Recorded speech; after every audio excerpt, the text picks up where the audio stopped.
Hey, what's going on, everybody? I'm Brent with the Redhead Podcast. Today we have a short little Fox clip of border czar Tom Homan and his plans of tackling deportations in America. Let's hear what he's talking about and we'll give some feedback.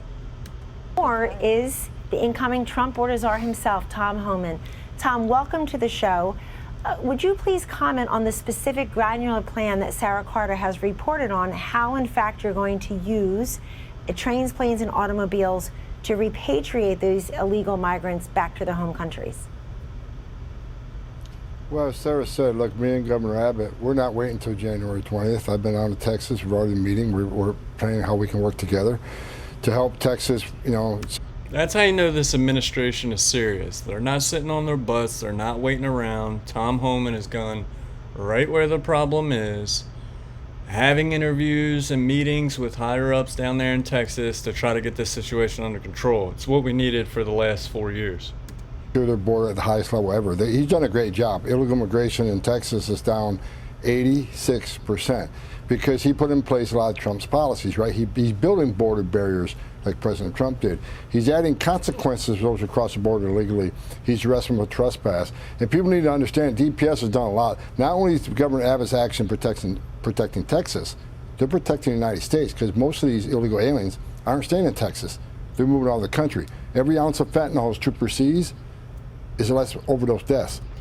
Yeah, I live in Florida, and in my specific area, there's a lot of illegal immigrants in the construction field. I'm Puerto Rican, so I talk with a lot of them, and I'm in construction, so I go back and forth with them, try to feel out, what they're about, why they came. A lot of them is the same thing. I mean, it's just mass exodus, or mass entrance into the country. There's nothing stopping them. So why not come? Why not get a good paycheck? Why not send that money back to your family? It's just exactly what we would have done if we were in the same situation. But, there's legal port of entry for a reason. There's people that wait years to come into this country because they do it the right way, and I applaud them for it. But yeah, we need a 180-degree shift in this country. And every interview I've seen of him in Congress, everything like that, I mean, it just blows my mind that people think this guy is somehow not good for the country. I mean, it's just insane. Let's get back to it. Every person they arrest for trespass is one less getaway. So they get fingerprinted, they get vetted. At least we know they're not terrorists. But we're going to follow that model across the southwest border. But my plan is, and I've been very vocal about this, we're going to contract as much work out as we can. Work that doesn't require a badge and a gun, because I need badges and guns on the street to do the deportation operation. So when it comes to driving bus transportation, whether it's ground or air, whether it's processing, whether it's some other administrative duties, contract that work out. Because right now we got badges and guns doing that work. Get them out of that administrative work, put more on the street, and that's what we're going to do. And if these sanctuary states and cities keep pushing back, I'll have the extra resources to double manpower in those sanctuary cities. Because if we can't arrest a bad guy in the jail with one agent, it means I got to send a whole team out in the field to find this person. And for officer safety reasons, we need a whole team rather than just one person. So this is the plan we're putting together, and Governor Abbott's come to the table. He's the first one to come to the table, and I accepted it and shook his hand and said, let's go, let's move forward, let's do it.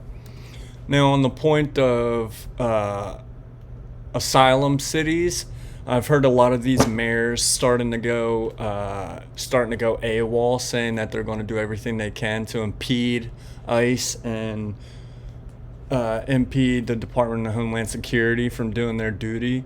And this dude does not mess around. He is saying that there's legal jargon and code that these mayors and these leaders in these sanctuary cities must abide by on a federal level. So he got into this talking point the other day on Fox and Friends, I think, and he was saying he's going to lock them up if need be.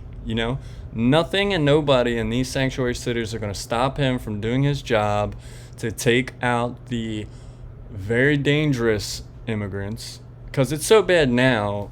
the country has gotten to a point now to where the people that are here illegally that just go to work, come home, or, just do what they can to survive, send money back to their family, those people won't be touched for years.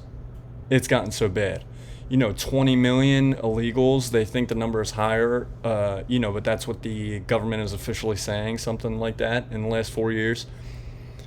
Just think of that. Think of the manpower that it would take to get 20 million people. So they're not going to worry about 20 million. They're going to worry about the 1.2 that are here with felony crimes, rapists, drug traffickers, cartel members, very dangerous gang members. I mean, we've seen the videos of these guys taking over these cities, running these encampments, running these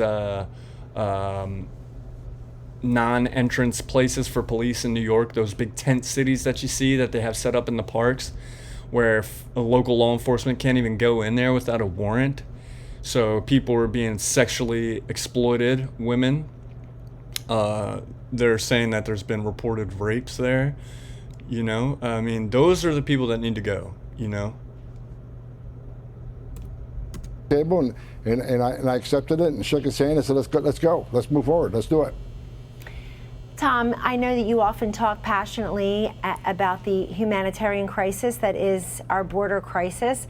You have some of these Democrats don't seem to care, and when babies are drowning in the Rio Grande, don't say a word about it, including our border czar Kamala Harris most days. We don't hear them talk about the 10-year-old boy being abandoned by the smugglers, the 2-year-old girl left by herself, 2 years old, Tom Homan, and yet I feel like they're waiting for their photo op. And they will resist the efforts that you and President Trump are trying to put forward and make sure that they're showing the... It's so disgusting and pisses me off. For the last 4 years, they know this has been happening. They know the statistics. Our government knows what's going on. But for political reasons, leniency on the border was the right thing to do at the time.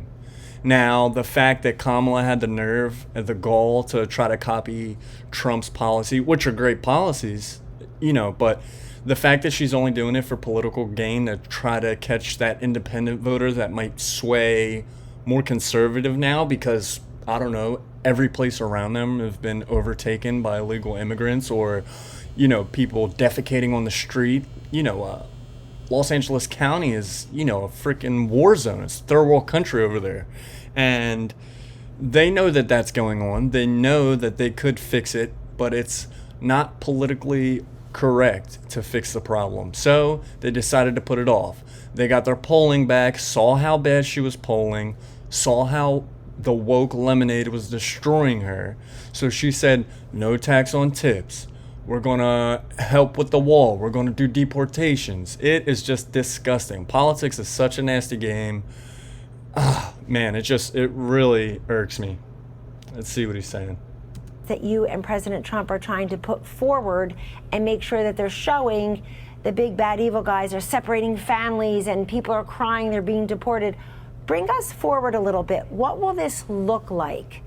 Will it be orderly? Will it be humane? How are you guaranteeing that? Because you're already getting so much resistance from the same mayors and local officials who know this has been draining their resources, know how angry their residents are about illegals coming there getting cash and debit cards and cell phones and clothing and hotel rooms in a place here like New York City, let alone a New York City school child's desk in a classroom.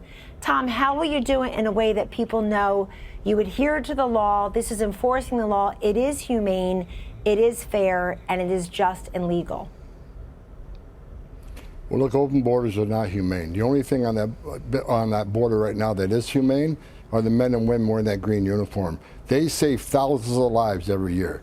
I've seen these men and women give CPR to babies that were thrown into the river by the cartel because when they're chasing the boat of a smuggling load, so what the cartel members do, throw the baby in the water, then the Border Patrol have to jump in the water and save that baby rather than arresting the smuggler. Look, I've held dying children, I've held dead children. I've talked to little girls as young as 9 that were raped multiple times by criminal cartels. The border, open borders, cause death. They cause a rise in sexual assault of females and children. Under this administration... It's so true. They're perpetuating a lucrative business. These cartels are genius entrepreneur businessmen. just happens to be the worst type of business. The smuggling of fentanyl and the smuggling of human beings like they're cattle. Some of them come from tens of thousands of miles away, going up through the Darien Gap. I mean, just for them to get there. And this current administration has been perpetuating this epidemic of influx of migrants, of the straight despicable nature of the way that the border is being handled. And they did it knowingly. And it really is disgusting, and it really should be a crime. And there should be some investigations, and there should be some legal repercussions for what has happened. Open border, sex trafficking is up over 600%. The number of people off the terrorist watch list is at a historic high. The amount of fentanyl coming across the open border have killed over 250,000 Americans.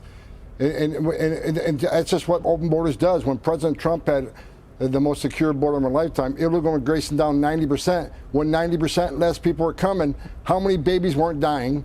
How many women weren't being sexually assaulted? How many no-inspected terrorists didn't make in the country? How many pounds of fentanyl didn't get in the country, kill Americans? Secure borders saves lives. But and that's where the humanitarian piece comes into place. Under Joe Biden, historic number of aliens have died crossing that border, 4,000. 250,000 Americans have died.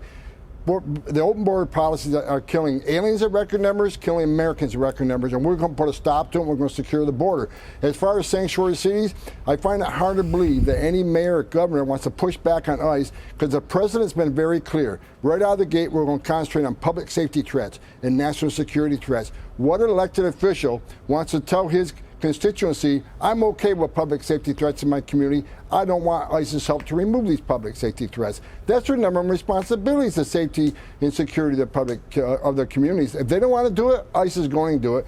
And with all the death threats and all the negative press for now, they can keep screaming all they want. ICE is going to do this job. I'm going to do this job. We're going to make these communities safer, and we're going to enforce the law. And if they don't want to help, instead decide don't help, fine, don't help. But don't get in our way. And I've said this for the past week over and over again. Do not harbor and conceal an illegal alien, knowingly harbor and conceal an illegal alien from us, because it's a crime. Don't impede us because it's a crime. Don't obstruct because it's a crime. If you want to sit aside and let us do your job of securing the communities, fine, we'll do that. But don't cross that line. Tom Homan, you were a great colleague of mine and ours in the first Trump term, and you were one of the first appointees that he named, because he takes very seriously the need to do everything that you're describing. And Tom, when I interviewed you for my Here's the Deal show on Fox Nation, you made very clear that Biden and Harris really were the first administration in a long time who didn't make moves to secure the border. In just the remaining seconds we have, can you tell the audience why that would be? What commander-in-chief, what president and vice president would take steps that don't secure a border? Why? He was the first. We all know why. We all know that the culture behind that has completely shifted in the last 12 years. Trump pushed very hard, build that wall.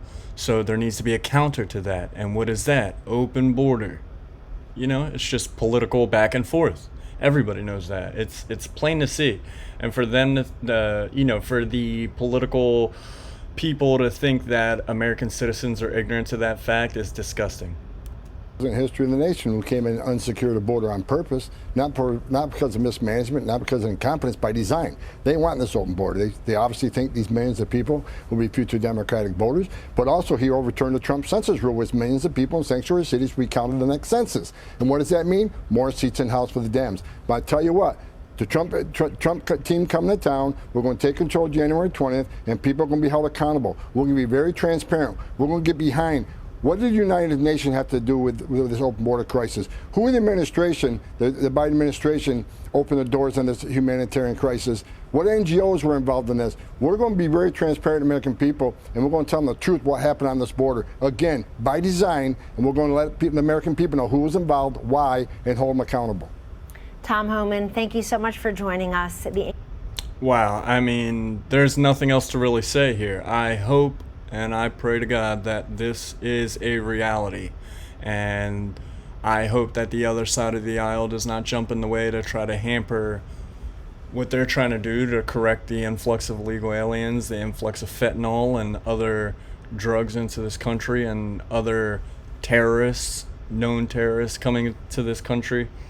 I really hope that it happens. I am really looking forward to this January 20th transfer of power to get America back on track. Just bring us together again, have a nice, strong economy, great border, great prices, bring those prices back down slowly but surely. I think it's going to happen. So, yeah, Tom Homan, man, I am looking forward to him. Now that right there is a border czar. It really is. I'll catch you all later. This is Brent with the Redheads. Bye.